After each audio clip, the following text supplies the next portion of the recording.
Welcome back to the Laurence McKenna channel. We're talking about Arsenal and their huge win over Manchester United. Huge because, well, I think that puts them in a very good position when it comes to getting into the top four, but also huge because they did something special against their opponents. Manchester United, by the way, we'll get on to them in just a little while. Let's talk about Arsenal first, though, because they deserve the credit for today. They're at home to Manchester United, so already you've got that Arsenal crowd behind you, and I really feel that Arsenal's crowd have developed even better over the last few years in understanding what Arteta's trying to get from the players, in their relationship with this current crop of Arsenal players, but also with their understanding of what the players are trying to achieve within a game and the personalities of each of these guys. And sometimes when you've got a new crop of players coming through, when you've got a set of players who aren't exactly like, say, the peak that you remember of your own club, or at least within memory of a generation of that team, there can be complaints about that. And sometimes there can be derision from certain fans saying, well, they're not the Invincibles, or they're not this, or they're not that, or, you know, it's no Arsene Wenger team.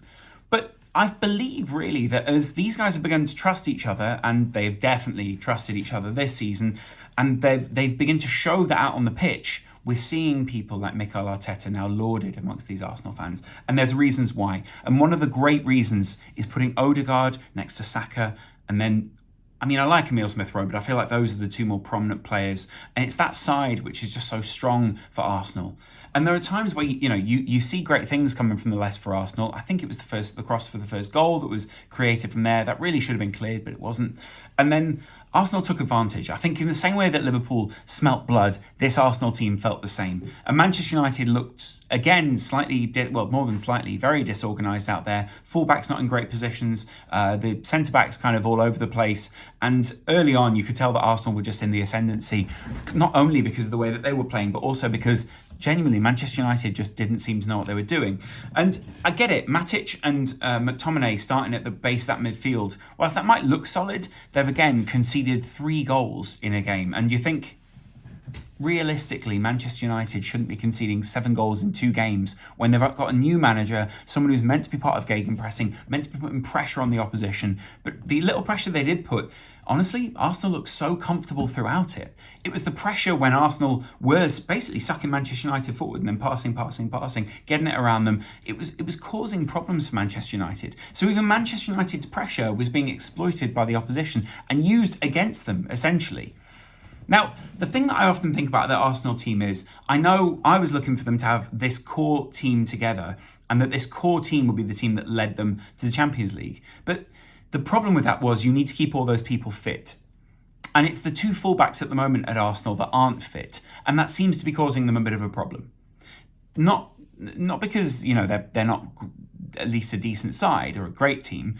I think it's genuinely that Tavares in particular is seen as a weak point by the opposition, and so he gets attacked. But he's also causing a lot of problems for Arsenal right now. And I get it, like Liverpool have had some poor left backs down the years, and they've been very suspect, and I understand that's actually undermined the whole side. That's also what makes the performances of this Arsenal team more impressive, when they've got someone that people clearly know they can attack. But stupid handball today, letting other players in, silly snatch shots, not quite making the most of those opportunities. Tavares is very good at attacking and getting forward, but there's sometimes a lack of end product, and there's sometimes, more often than not, a lack of at least coverage at the back. And I get it. If you're playing with a centre-back who feels confident, like Gabriel or like Ben White, then great. But sometimes it has exposed them, and I feel like he's been exposed too many times now, to the point where I do understand why Granit Xhaka was played in that position before. But having said that, I still think that when you're playing a team like Manchester United, you can almost afford to take those risks, because you know that there are players ahead of him who are more than capable, and that Manchester United won't be posing a risk in the same way as, say, other more capable Premier League teams. And is that really what you want to be saying about an opponent like Manchester United? Arsenal must almost miss these games against Manchester United from back in the day, when they did both feel a lot more relevant, when they both felt like they were both going for something. They are both going for something now, by the way. And Arsenal, with this win, put themselves in a great position to finish well above Manchester United, but also to be going confidently into these games against the likes of Spurs, etc., where they've beaten 2 teams in a row now, where Chelsea is not a hard team to beat, but they're going through a bit of a rocky patch, but sure. Manchester United, probably the rockiest patch we've seen them have in at least my living memory. I can't remember much when I was 5 or 6, but you get my point. And then they're going to go on and play Spurs, who are potentially going to lose their manager. It genuinely seems like, if you would throw the dice right now and you're Arsenal, you're the ones who are winning. Snake eyes for someone else. Is that a good thing or a bad thing? Is snake eyes good, by the way? Anyway, the other side of that is Manchester United today dropped Harry Maguire. And I do believe it was the right decision. But in dropping Maguire, you then need to have a solid performance which backs the idea of dropping Harry Maguire. Because earlier in the week, obviously, Harry Maguire had said, well, you can say all you want, but the fact that I've never been dropped by the manager is an endorsement of me as a player and myself. So I don't need to prove myself to anyone.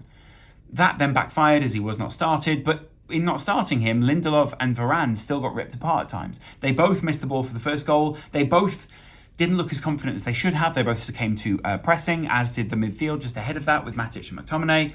And as much as Manchester United started to get back into the game and started to make it a bit more physical, their movement was definitely better when they were attacking, and Arsenal kind of let them control it for a little while and then moved back into the game. I still wasn't impressed by the performance. It's not good enough, this Manchester United team. And the problem that I keep saying when we're covering Manchester United is we get these glimpses of good moments from Manchester United when they do good things. But Arsenal found them way too easy to deal with. The only real threat came from Cristiano Ronaldo in this game. And ultimately, if you're Arsenal, you're going to be thrilled with that. Praise in particular goes to Martin Odegaard today, who I think sat perfectly behind Eddie Nketiah next to Saka. He got them the penalty because he played that ball back to Saka, which put Dalot, was it Dalot? Yeah, in a really difficult position, and so he almost had to make the foul. My man of the match today was Martin Odegaard. His turning, his pace, in terms of the way that he's pacing the ball out wide and getting it, keeping the pace of the match on. He doesn't really often need to show his pace, but the pace of the game that he was playing with.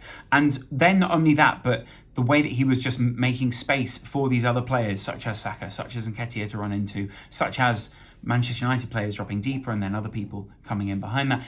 Odegaard worked between the lines perfectly today, and Manchester United would be disappointed that they didn't do more against him. I'm still yet to be convinced that Manchester United will keep many of these players. And I do feel bad for Ronaldo right now. I think what he's going through is absolutely horrific. I can't wish that upon any father or mother or any parent out there. And I do have sympathy. But I still think they can perform better than this. So I guess what I'm saying is Arsenal did perform well today, but you can only really beat the opponents you got put in front of you. But my point would be, if you are Arsenal, you're still kind of waiting for what I would consider to be your real challenge. You almost don't want it to come this season, though. You almost want to wait until the start of next season. You've made some more signings. You've had a bit more time. You've had a bit of a rest. This Arsenal team, though, are just moving through the gears, being actually really impressive and showing that when they are challenged, they do have the minerals to come through it. That's one of my final points here. When the opposition do score a goal against Arsenal, they do lose their heads a little bit. And sometimes it can get a bit kicky, a bit bitey, a bit whatever. And they get sucked into that a bit too much. They let it go to their heads. And when Ronaldo scored, I think it undermined their confidence that they would just keep a clean sheet in the first place. That was kind of undermined, by the way, by Manchester United, who, when they got the upper hand, then decided to relinquish it by Bruno Fernandes again having another prima donna game where he has a lovely couple of passes out wide and we go, brilliant, he's fantastic in the way that he spreads the play.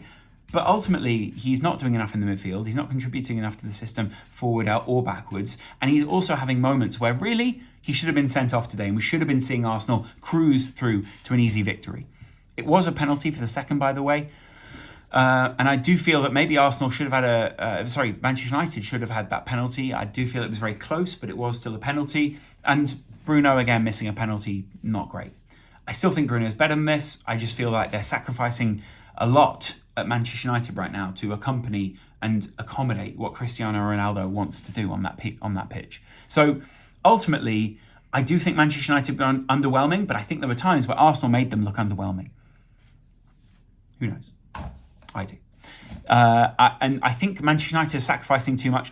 They're way too demoralised. And frankly, you can see the second that anything changes for Manchester United, the opposition smell blood, move in, get the kill. You can clearly see it around Liverpool. They're moving in, getting the kill. Arsenal moving in, getting the kill. Because Manchester United's confidence right now is very low.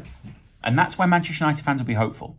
Because if this is a confidence issue, and there are times where we're seeing it peak through and they get their confidence up and Ronaldo has that look in his eye, that means that Ten Hag is on for something good here.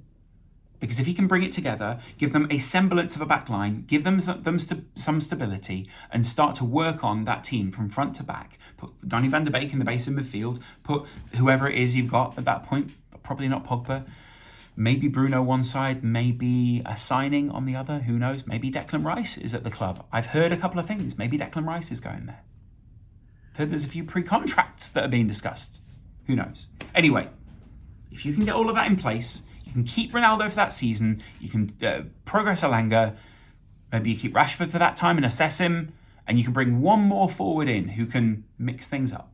I think United are on for something good. But maybe that's just me. Let me know what you guys think in the comments below. What were your big talking points in the game?